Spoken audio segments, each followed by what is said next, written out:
And if you can see, there are tiny little droplets. For those of you in the front row, yeah, they look like water on a hot pan, right? And this table is also 400 degrees warmer. So you'll notice, though, I pour it, right, and it kind of disappears, right? It starts to turn back, it starts to evaporate and turn right back into a gas pretty easily. Now, is this nitrogen gas that we're seeing when I blow here? No, it's actually not. Something you should know is that nitrogen makes up 72% of the air we breathe. So if you could see nitrogen, it'd be really annoying. You guys wouldn't be able to see me, I wouldn't be able to see you. That's cool. What you're actually seeing is water vapor. The ultra cold temperature of the liquid nitrogen is condensing the water molecules on my breath, and you're seeing vapor. But there is a couple of ways that we can tell that the liquid nitrogen is turning back into a gas. Do I have any tea drinkers in the audience? Raise your hands. All right, lots of tea drinkers. Any hot cocoa drinkers? Yeah? Oh, there we go. Everyone likes at least hot cocoa. What is the sound the tea kettle makes when it's boiling and ready? All right, it whistles, exactly. And that's how we know it's ready. And remember that above boiling point, that liquid is turning into a gas. So let us see what happens when we put liquid nitrogen into our tea kettle. We're ready. Anybody care for a glass of ultra cold liquid nitrogen? No, of course, no, that would be very, very bad for you. So the liquid nitrogen is essentially boiling, and it's turning back into a gas and has nowhere to go except for the whistle of our teapot. There's another way that we can see that liquid nitrogen is turning back into a gas.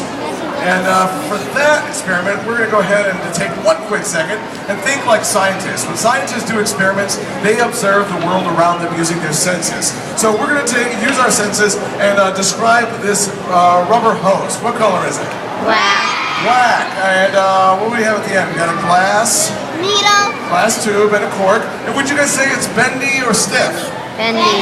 Okay, so we've got a black, bendy rubber hose. Remember all that, okay? And we're going to go ahead and put a little liquid nitrogen in this flask. And this right here, ladies and gentlemen, if you have not taken chemistry, take this down because you will be able to impress your teacher and say, well, professor, is that not an Erlenmeyer flask? That is the technical term for this flask. If you want to seem really, really with it. All right, and we're good. All right, cool. So we got liquid nitrogen in our Erlenmeyer flask. We've got our black bendy rubber hose with a cork and a glass tube at the end of it. And let's go ahead and cap our Erlenmeyer flask. It's like shooting things out. All right, get out of there. There we go. It's almost like fire. Okay, it's taking a little longer than usual, but as you can see, there we go. There is gas. You can see it looks like there's smoke coming out. I think we've got a thinner tube than usual. It's not actually smoke. It's once again water vapor. The ultra cold temperature of the liquid nitrogen turning into a gas. The gas has nowhere to go except through our rubber tube, and the ultra cold temperature is condensing the water molecules in the air.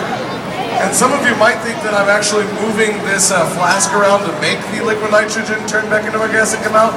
That is not the case. The reason I'm moving our flask here is because if I don't move it, it will freeze to the table, which I have learned a number of times.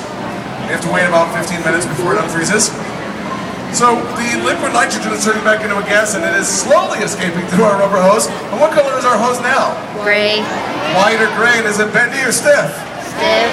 All of a sudden, it is stiff.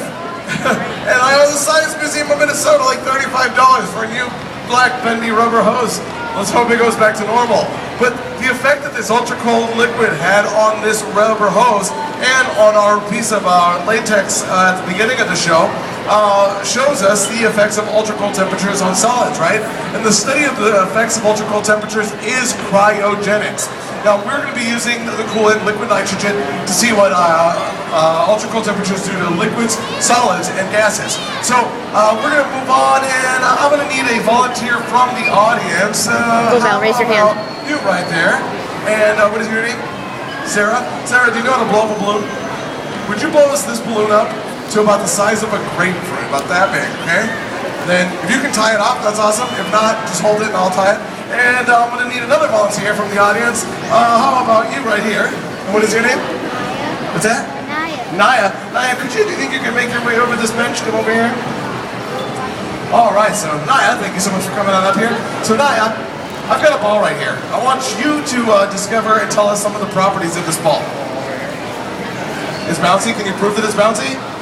It is bouncy. Nice bounce. Anything else? It's soft. Can you squish it? Yeah, it's a little squishy, right?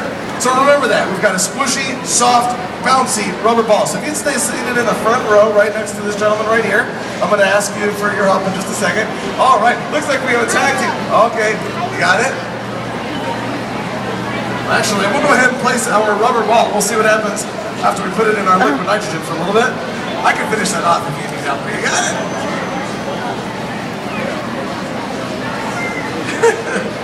That's always the most difficult part. All right, we got this. Okay, so we've got our balloon here, and what do you guys think will happen to our balloon when we put it in the liquid nitrogen? Pop! Shout it out if you think anything. Pop! Grow! Explode! Explode! All right, well let's see what happens to our balloon when we put it in our liquid nitrogen. Okay. Now, as I put it in here, something to keep in mind is that we usually think of temperature as how hot or how cold something is, which is true, but it's also the measure of the average kinetic energy of molecules. The faster molecules move, the warmer something is, the slower they move, the colder things are. So at room temperature, the air molecules in our balloon move very fast. They hit the inside of the balloon with great impact and with great force and very frequently, but when we cool it down using liquid nitrogen, those molecules slow down and they hit the inside of the balloon with less frequency and less force. It's expanding. And we'll do that again just to show you guys. And what happens is that those molecules start to move really, really slowly, and they even start to condense to where you'd eventually have liquid air inside this balloon. So the air is not escaping, it's just condensing. And as you can see, we've got a flat balloon, but as those molecules begin to move, they start to move quicker and quicker, and they hit the inside of the balloon with greater force and with greater frequency. And this is how you blow up a balloon from the outside. Pretty awesome, right? Sweet. So that's the effect that the liquid nitrogen, the cold temperatures have on gas. And that's about it for the day, right? I think we're all done here. Are we forgetting anything? The ball! How could I forget the ball? So Naya, I'm going to ask you your help again. What were the properties of our ball? It's squishy, it's soft, and bouncy. Those are the main ones, right? Squishy, soft, and bouncy. Okay, so we're going to see what has happened to our... Oh, look at that! And our black bunny rubber hose is coming back to form. Thank goodness. I didn't want to spend my paycheck paying back the Science Museum. All right, here we go. I have a feeling, my hypothesis is this ball is going to bounce really high. I'm going to need you all to be ready for this one, okay? All right, ladies and gentlemen. Count down with me from 3. Yeah. 3, 2, 1.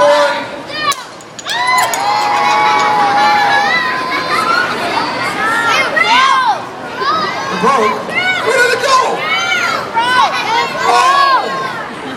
Whoa! Right under there. Don't touch. Thank you guys. You guys are better than most audiences. Wow. Look at that. It did break sort of like a piece of pottery. I think she's already clapping. That's awesome. It's sort of like a piece of pottery. Oh, yeah. Look at it. We can have a round of applause. That was great. Not for me, for science. But as you can see, it did. It broke like pottery. And in fact, if you touch the edges, it would actually probably cut you like pottery. But that is the effect that the ultra cold temperature has on this rubber ball. Now, some of you might think, well, that's a cool, silly little experiment he's doing. But, thank goodness that the Wilson Corporation does not have to play racquetball in space. But how about spaceships, right? It gets really cold out there. So cryogenics is really, really good at making sure that when we send a space shuttle out to outer space, that doesn't happen. We're also using liquid nitrogen on other things like food science. Has anybody ever had Dippin' Dots ice cream? They use liquid nitrogen to freeze that Dippin' Dots ice cream. Now, the really cool thing is that liquid nitrogen and cryogenics is used in the medical fields.